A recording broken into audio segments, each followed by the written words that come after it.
दोस्तों, आप कैसे हो? हमने पार्ट 1 में पढ़ा था कि अपने जो is matter around us pure में हमने पढ़ा था पार्ट 1 में उसका इंट्रोडक्शन।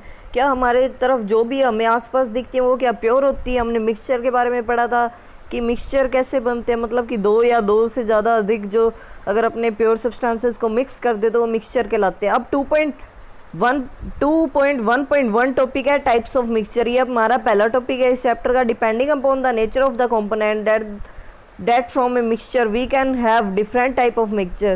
ये कह रहे हैं कि वो मिक्सचर के ऊपर डिपेंड करता है कि उसके कंपोनेंट उसके अंदर कैसे हैं। अगर मान लो अलग अलग कंपोनेंट हुए तो वो अलग अलग टाइप के मिक्सचर होंगे। अब इसको एक्टिविटी 2.1 इन्होंने दी है, तो मतलब ये कुछ ना कुछ तो ये डिफ्रेंशिएट कर रहे होंगे मिक्सचर के बीच में। तो अब इस एक्टिविटी को देखिए, लेट्स स्टार्ट करते हैं। Let us divide the class into groups A B and C. ये कह रहे कि कोई क्लास है उसको मतलब कि कोई भी चीज़ को डिवाइड करना है ए बी सी डी में, 4 ग्रुप बनाने। उसके group A takes beaker containing 50 ml of water. ये कह रहे कि जो ग्रुप ए है क्लास का वो क्या है 50 ml वाटर लेगा एंड फोटा full and spatula full of copper play sulphate powder. और कह रहे कि एक स्पैचुला जो मतलब स्पैचुला छोटी सी चीज़ होती है उसको अगर ये लेंगे वो मतलब कह रहे स्पैचुला के अंदर क्या लेना है, एक पूरी स्पैचुला कॉपर सल्फेट पाउडर की लेनी है। ग्रुप बी क्या करेगा 50 ml वाटर लेगा और क्या है फुल कॉपर सल्फेट जो पाउडर है उसको बीकर में लेगा। ये उन्होंने स्पैचुला में लिया था, इन्होंने बीकर में लिया है।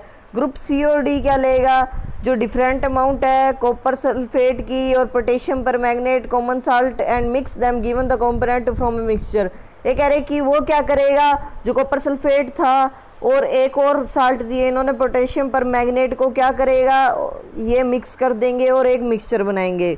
Report the observation on the uniformly in the colour and texture. ये कह रहे कि अब रिपोर्ट करते हैं उनकी इन्फॉर्मेशन से हमें क्या जानकारी हासिल हुई है। Group A and B have obtained the mixture which has uniform composition throughout. ये कह रहे कि ग्रुप और ए और बी के पास यूनिफॉर्म कॉम्पोजिशन होगी, मतलब इतने पार्ट तक, मतलब कि उसके 10 मॉलिक्यूल्स में मान लो कि अगर कॉपर सल्फेट पाउडर होएगा तो ऐसे ग्रुप बी के अंदर होएगा कि मान लो 5 मॉलिक्यूल के अंदर कॉपर सल्फेट का एक क्रिस्टल होएगा। ये कह रहे कि यूनिफॉर्म्स है। Such mixture are called homogeneous mixture. जैसे कि आप दूध देखते हो, आप दूध को अलग कर सकते हो, मतलब कि ये कैसे कह रहे हैं होमोजीनियस, जो बिल्कुल मिक्स हो जाता है, उसके कॉन्स्टिट्यूएंट बिल्कुल मिक्स हो जाते हैं आपस में। जैसे कि शुगर वाटर है, शुगर वाटर के अंदर से अपने चीनी निकाल सकते हैं वापस। तो ये वही बात है कि हम जैसे दूध के अंदर से वो क्या करते हैं, अपने दूध तो कोलाइडल सॉल्यूशन हो गया। हाँ, जैसे हेट्रोजीनियस एक होता है जिसके अंदर से अपने सारी चीज़ें अलग कर सके। मिट्टी और पानी का जो सॉल्यूशन होता है उसके अंदर से अपने मिट्टी अलग कर सकते हैं, वो होता है हेट्रोजीनियस। और जिसके अंदर से हम कुछ भी अलग ना कर सके उसको कहा जाता है होमोजीनियस। फिजिकल मेथड के द्वारा, जैसे कि उसकी होगी रिफाइनिंग वगैरह नहीं आती उसमें, filtration, purify etcetera. Salt dissolve in water and sugar dissolve in water, इन्होंने एग्जांपल दे रखा है। ये देखिए एक्टिविटी, ये देखिए हाँ हेट्रोजीनियस मैंने आपको बता दी। ये कह रहे group C and D have obtained mixture which is physically distance part have non uniform. ये कह रही ग्रुप सी और डी के पास अलग अलग पार्ट के जो मिक्सचर है वो आए हैं और क्या है वो हेट्रोजीनियस है। एक्टिविटी 2.2 है।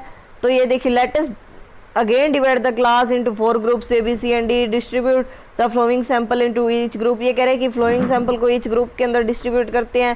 पहले जो ग्रुप के पास क्या आएगा few crystals of copper sulfate to group A। ये कह रहे हैं कि कुछ क्रिस्टल्स है कॉपर सल्फेट के वो ग्रुप ए के पास आएंगे और एक छोटी सी चम्मच भर के ग्रुप बी के पास आएंगे कॉपर सल्फेट के। और कह रहे कि व्हीट फ्लो और चोक पाउडर है वो ग्रुप सी के पास आएगा। Few drops of milk eyeing और इंक क्या है ग्रुप डी के पास आएगा। तो अब ये देखिए each group should add the given sample in water and stir properly using the glass rod. Are the particle in the mixture visible. ये कह रहे कि अब ये जिन्होंने जैसे ग्रुप ए अपने पानी के अंदर मिलाएगा, ग्रुप बी अलग से अपने पानी के अंदर कॉपर सल्फेट मिलाएगा और ग्रुप सी क्या मिलाएगा अलग से अपने पानी के अंदर चोक पाउडर व्हीट फ्लोर मिलाएगा। तो कह रहे कि क्या उन मिक्सचर्स में हम आसानी से देख पाएंगे, जैसे कि पानी के गिलास के अंदर से हम आर पार देख पाते हैं। ये कह रहे कि वैसे हम उस मिक्सचर्स के अंदर से देख पाएंगे हर चीज़ें। Direct a beam of light from a torch through out the beaker containing the mixture. observe from the front was the path of the beam light visible। ये कह रहे कि डायरेक्ट बीम ऑफ लाइट, ये कह रहे कि हमें beam of light जैसे कि आपको टॉर्च होती है ना टॉर्च, आपको पानी के गिलास के साइड में लेके जानी है, आपको देखना है कि उसकी बीम अपने को दिख रही है क्या, मतलब कि रोशनी से दिख रही है क्या। ग्लास के अंदर भी एक पाथ सा दिखेगा आपको, ग्लास के अंदर जाता हुआ यूं लगेगा रोशनी यहीं से ट्रेवल हो रही है, वैसा आपको दिख रहा है क्या। ये leave the mixture and distribute for a few minutes. ये कह रहे इज द मिक्सचर स्टेबल और do not do the particle begin to settle after some time. ये कह रहे कि आपको मिक्सचर को कई देर तक छोड़ देना कईयों के, और उनको अनडिस्ट्रीब्यूट करना है, मतलब कि अनडिस्टर्ब। ये कह रहे कि आपको अनडिस्टर्ब कुछ भी नहीं करना उसके अंदर कई देर तक। और कह रहे कि क्या मिक्सचर स्टेबल हो गए हैं, क्या वो सेटल डाउन नहीं हो रहे। Filter the mixture, is there any रिड्यूस ऑन द फिल्टर पेपर। ये कह रहे कि आपको फिल्टर करना है मिक्सचर, क्या उसके ऊपर रेसिड्यू रह गया, मतलब कि थोड़े से पार्ट रह गए हैं क्या। Discuss the result and from an opinion. Group A and B have a got a solution. ये सही कह रहे हैं, ग्रुप ए और बी के पास क्या सोल्यूशन आ चुका है, उसके अंदर से वाइट लाइट पास होएगी, और क्या मतलब कि उसके हम पार्टिकल को अलग नहीं कर सकते फिजिकल मेथड के द्वारा। ग्रुप सी गोट ए सस्पेंशन, मतलब कि इसके पास ऐसा मिक्सचर आ गया है जो हेट्रोजीनियस है, उसमें से अलग अलग चीज़ें हो सकती हैं। ग्रुप डी के एक कोलिडल सोल्यूशन होते हैं, जैसे दूध होता है ना कोई कोलिडल सोल्यूशन, उसके अंदर से मक्खन अलग निकल जाता है, दही अलग निकल जाती है, ऐसे ही जो कोलिडल सोल्यूशन होते हैं उनमें से अलग निकल जाता है। और कोलिडल सोल्यूशन में से आप देखोगे जो बीम ऑफ लाइट है वो आपको सीधा जाती हुई दिखेगी। अगर आप दूध के अंदर से लाइट मार के देखोगे ना तो आपको बिल्कुल सीधी जाती हुई लाइट दिखेगी दूध के अंदर गिलास से।